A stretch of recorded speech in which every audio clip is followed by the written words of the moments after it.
Very good evening to my dear students.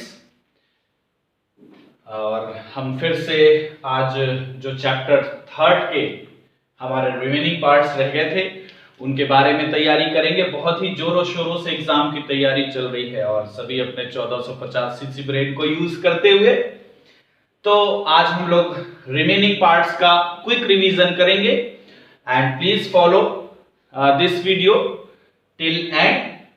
So now in last class we are discussing about the male reproductive system, and after that in concept 2 we are discussing about the female reproductive system.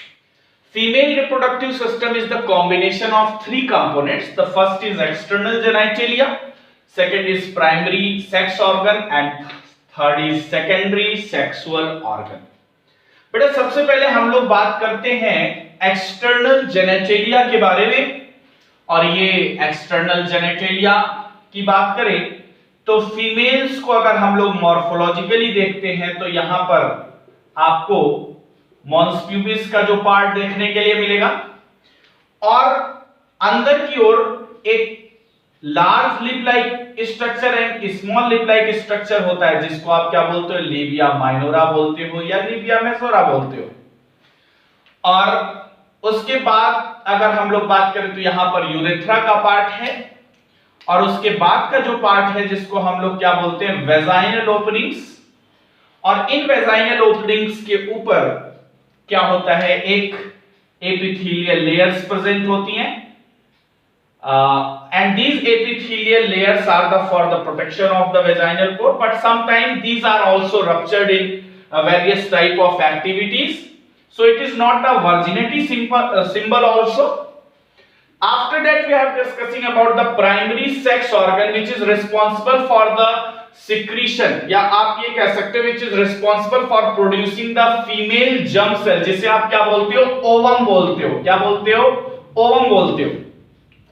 Ovaries की बात करें तो that is the sectional view of ovary for the fulfil the nutrition we want to require the blood supply. So here arteries and veins, जिसे आप क्या बोलते हो, blood vessels are present for the supply of blood. And here primary follicles are present and then secondary follicle, and after that the mature follicle and its covering is Graafian follicle is present. After the rupturization of these Graafian follicle, the ovum is produced by the ovary. That process is called ovulation. आपने बेटा बहुत ही अच्छे से याद रखना है कि यहाँ पर केवल एक ओव्यूलेशन में केवल एक ही ओवम का प्रोड्यूस होता है, एक से ज्यादा ओवम प्रोड्यूस नहीं होते और इन एक मेंस्ट्रुअल साइकिल में केवल एक ओवम का प्रोडक्शन होता है। क्लियर है सभी को यहां तक? I think after that we are discussing about the secondary sexual organ. बेटा सेकेंडरी सेक्सुअल ऑर्गन में पहले हम लोग डक्ट्स की बात करते हैं। These ducts are the type of pathway for the movement of germ cells, for the movement of male germ cell inside the female reproductive parts. तो आपने देखा जो फर्स्ट पार्ट है जिसको हम लोग क्या बोल रहे हैं, oviduct, that is called fallopian tube. आप सभी ने इस तरीके का स्ट्रक्चर देखा है, that is the part of fallopian tube. And after that is connected to this type of structure जिसको आप क्या बोलते हो, that is called uterus, and that is the centre at which the zygote is implant. ठीक है। And after that नहीं, zygote is implant नहीं, हम ये बोल सकते the embryo is implant here. And after that we are discussing about the cervix. ये जो नीचे का पार्ट है इसको हम क्या बोल रहे हैं, सर्विक्स बोल रहे हैं। और फिर वेजाइना का पार्ट होगा, तो that is the accessory duct for the movement of the germ cells after ejaculation and for the fertilisation also. After that we are discussing about the accessory gland. Accessory glands क्या है बेटा, they are not a pathway of the reproductive system but they play the vital role in the whole process of the reproduction. Or mammary gland play the vital role for the secretion of milk for newly born baby. ठीक है। तो when these mammary glands are activated they produce milk after the process of parturition. Now we are discussing about the concept number 3, that is called events of human reproduction. अब हम human reproduction की events की बात करें तो सबसे पहला event बेटा क्या होता है, gametogenesis, that is called the process of formation of gametes. और गैमीट्स एक तो मेल में फॉर्म में होगा और एक क्या होगा, फीमेल में, क्योंकि सेक्सुअल रिप्रोडक्शन है, अपोजिट बॉडीज की रिक्वायरमेंट्स है। तो जो मेल से गैमीट्स का प्रोसेस हो रहा है उसको हम लोग क्या बोल रहे हैं, gametogenesis. Now we can say that the process of formation of sperm is called spermatogenesis and the process of formation of ovum is known as oogenesis। उसको हम क्या बोलते हैं बेटा, oogenesis बोलते हैं। ठीक है, अब देखिए मेल्स में जो प्यूबर्टी होती है वो अप्रोक्सीमेटली 14 इयर्स के करीब होती है, तो यहां पर कोई ऐसे अलग अलग फेजेस नहीं होते हैं। लेकिन फीमेल बॉडी में जो प्यूबर्टी होती है वो अप्रोक्सीमेटली 10 इयर्स में होती है और इसमें कई सारे फेजेस क्या होते हैं, प्रेजेंट होते हैं, क्योंकि जब फीमेल बॉडी में प्यूबर्टी कॉज होती है तो वहां पर एक साइकिल स्टार्ट होती है जिसको हम बोलते हैं मेंस्ट्रुअल साइकिल। और इस मेंस्ट्रुअल साइकिल का जो टाइम ड्यूरेशन है वो 28 डेज का है। और ये मेंस्ट्रुअल साइकिल को हमने 3 पार्ट्स में डिवाइड किया है। जो पहला पार्ट है बेटा वो क्या है, 1 to 5 डेज का, जिसको हम लोग क्या बोलते हैं, प्रोलिफरेटिव फेज बोलते हैं। And the chances of fertilisation is nil here, क्योंकि यहां पर ओवम डेवलप नहीं हुए रहते हैं। उसके बाद हम लोग बात करते हैं लुटियल फेज की, जो कि स्टार्ट होता है 5 डेज से और खत्म होता है 14 डेज पर।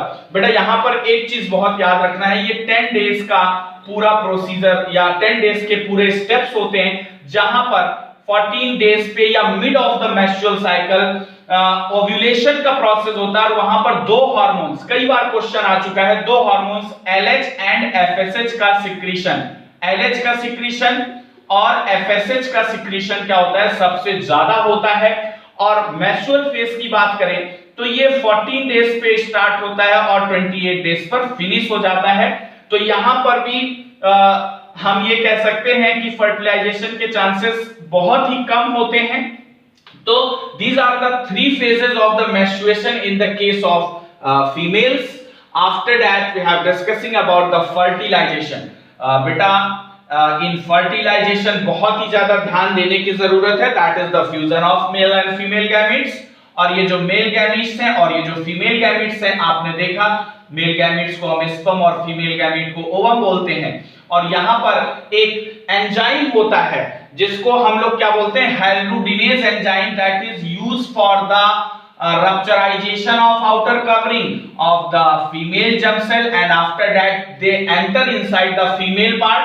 और यहाँ पर जो सबसे पहला स्टेप होता है उसको हम लोग क्या बोलते हैं, प्लाज्मोगैमी बोलते हैं। और प्लाज्मोगैमी का मतलब क्या है, फ्यूजन ऑफ प्लाज्मा। और उसके बाद क्या होगा बेटा, कैरियोगैमी होगा। कैरियोगैमी को हम लोग बोलते हैं फ्यूजन ऑफ न्यूक्लियस। जब इन दोनों का फ्यूजन हो जाता है, इसीलिए due to the fusion of that system we have a 50-50% characteristics of our mother and father। तो यहाँ पर प्लाज्मोगैमी होगा, देन कैरियोगैमी होगा। अब जो बनने वाला स्ट्रक्चर है वो क्या बनेगा, जाइगोट बनेगा। और ये जाइगोट आगे जब क्लीवेज कराएगा, और ये जाइगोट सिंगल सेल है बेटा और ये एक डिप्लॉइड सेल बन गई।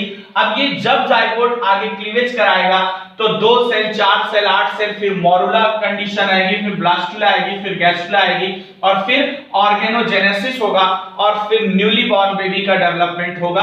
और उसके बाद प्रोसेस होगा क्या, पार्चुरेशन, मतलब the coming out of the complete developed newly born baby from the uterus is called parturition.